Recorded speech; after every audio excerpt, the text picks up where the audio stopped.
Well, welcome, ladies and gentlemen, friends, foes, and perhaps some of you who just simply said, "What in the world is this all about?" That's right. The title of this program certainly has your attention. And by the way, that means you have just gotten one of your first lessons in marketing in the modern world. And of course, one of the real lessons in radio. And here it is. The people you are trying to reach are doing something else. Stop them. That's right.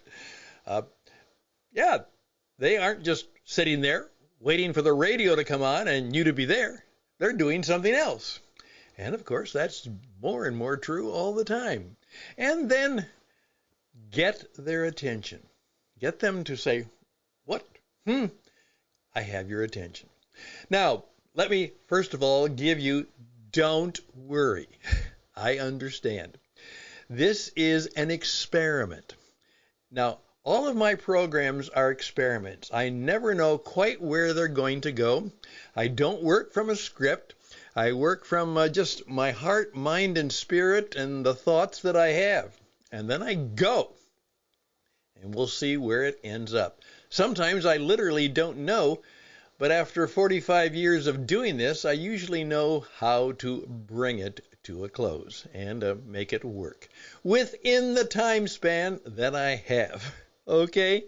So that's part of the experiment. And also part of the experiment is just for us to take what is a controversial title and see if we can just simply get people to think.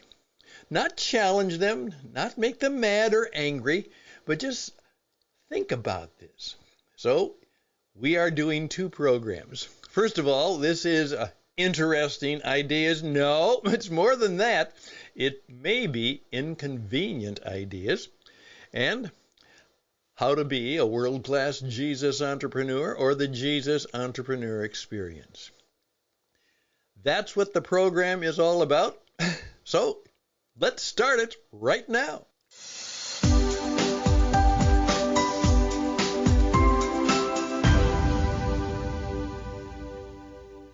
I remember the story that was told to me by a friend who was a pastor, and he gave this story in such a way that it really struck with me. And as a longtime missionary and broadcaster, and I always like a good story. And the pastor was sharing with me the fact that he had just come back from the hospital in the last few days from somebody who was going to die, but they didn't. They were able to pull through and make it. And one of the things that happened, he went to the person, comforted him with how great, wonderful, and he said, the man then kind of grabbed my arm and said, "Pastor, remember, tell them Jesus is real. Jesus is real." And I've been working on the Jesus entrepreneur experience in its origins for about 25, 30 years. Within the last 5 years, trying to see if we can make it work. And now we're trying to make it work. It's ready to go. We hope it will go well. But that got me. Make Jesus real. Now, when you think about it, no matter who you are, whether you are a follower or a believer or anything like that, or just, as I say, most people don't know what they think about him. But he is real. Now, the problem is, if he is real, but he was real 2,000 years ago. In a far, far away land, long time ago, the old Star Trek thing, Star Wars thing. Long, long time ago in a galaxy far, far away, Jesus was long, long time ago in a place far, far away. In Israel, in Palestine, if you want to use that term, in the land of Judah, if you want to use that term. You can choose your terms about the part of the world that he was in. And it was an ethnic heritage and a religious heritage place. The ancient history and the ancient world and the ancient belief of the Jewish faith. And so that was part of where he was at. And he was also in a place where there was political oppression. Yeah, he was also in the Roman Empire. But he was not a citizen of Rome. Because he was not a citizen of Rome, he was a second, probably third, or a fourth-class person. Also, as far as we know, he was not formally educated in the sense that, that he went to a particular school or college or seminary. Doesn't seem that that was what happened. What we do think we know is that he was born. His family had to run and become a refugee. That's right, Jesus was a refugee. They went to Egypt because the bad guy, Herod, was going to try and kill all the babies, and he thought if he'd heard that this guy was a king to be, well, he was going to make sure that he killed any kings to be. Came back, and it seems that he took up his father's occupation, which was common throughout the world. If you were fortunate enough to have a father, is that he was a carpenter. Now, it's very interesting that many times we think of that in a variety of ways. Maybe he was a talented maker of furniture. He was creating fine, beautiful furniture. Or maybe he was just building things, a house, a barn, a building. Maybe he was just kind of a handyman or a fix-up man. Some people think that he was probably also, and some of the word that's used is he was a stonemason, but that was a pretty honorable profession because that was where you could really, the rich people would have statues and other things made rather than the simple old housings that most people had. And so it could be that he was working with a really high-end clientele. We don't know. I do know that he was good at what he did. That's right, because that's the way he was. He was smart and bright, the oldest son, and he did it well. We know that. And of course, the story is that perhaps from the age of 12 to the age of 30, that's what he was doing most of the time. So he was a small businessman for about 18 years. And then, in the miracle of what we would call incarnation, the man came to announce that he was the Son of God. He didn't dwell on that a lot. He oftentimes said he was the Son of Man. He made a point that he was not the Father, God. He was somebody who took orders. He got an order from the Father. And so that's what we have. Now, what I try and do is to say, what would Jesus do if he were you? Well, now that makes it easier rather than what would Jesus do? If you're a plumber, what would Jesus do if he were a plumber? Now that might help you figure out how to live, how to believe, how to act. What would Jesus do if he were you?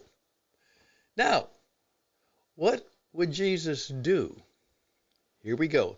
If he were here today, right now, he was in Israel right now. Rather than 2,000 years ago, he's here. Same guy. Everything else is the same except it's 2,000 years later. And the Messiah has come.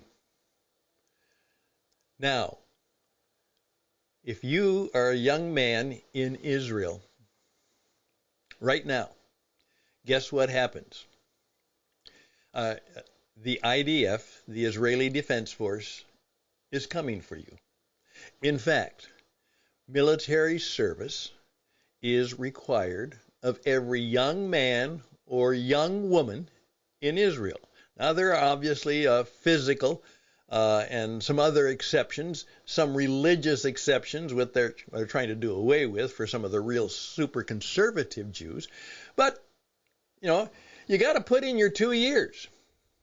And there are still people who say that that's one of the reasons that Israel is so powerful, is they have a lot of people who've had military training, even though they may go back and become businessmen and teachers and all those things. They are still in the reserves, and when there is a tragedy or a problem like the event of last couple of years of October, that the reserves are called in, and they are oftentimes the ones who are making battle, particularly in the latest conflict in Gaza against the Hamas terrorists. Here's what I'm simply asking. What do you think Jesus would be if he really were in the IDF? Now, that's going to cause you to think about, well, what would that mean for him? And now, what would that mean for you or for me? And I don't want to get in and make any predictions or comments. In fact, I'm very honest about it, that rather graphic that caught your attention was not designed by me. It was designed by my robot, who I have trained to be very, very good. And it was interesting that the advice I got from my robot was, don't provoke, don't rant, don't take a position, just let people think about it, to dwell about it. Don't have him shooting a gun, don't have him in battle, just the man there, calm, hopefully poised and brave, but obviously a man of war. What kind of man do you think he would be? And what will that mean to you and me? What kind of man would Jesus be if he were here today, like you and me, and he had to serve, or was drafted to serve, or was coerced to serve, or was told he better serve in the Israeli Defense Force? What do you think would happen? What kind of man would he be? And what might that tell you and me? I would love to hear your answer, because it won't just tell me what you think of Jesus. It will actually tell me a lot about who you are. And remember, when you are in business, the best thing you need to know is not your product, not your service, or how to sell. The best thing you need to know is the people you are trying to reach. What are they like?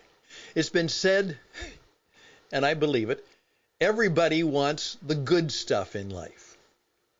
Isn't that true? The problem is that the good stuff is oftentimes very different. And say, oftentimes, it's always very different.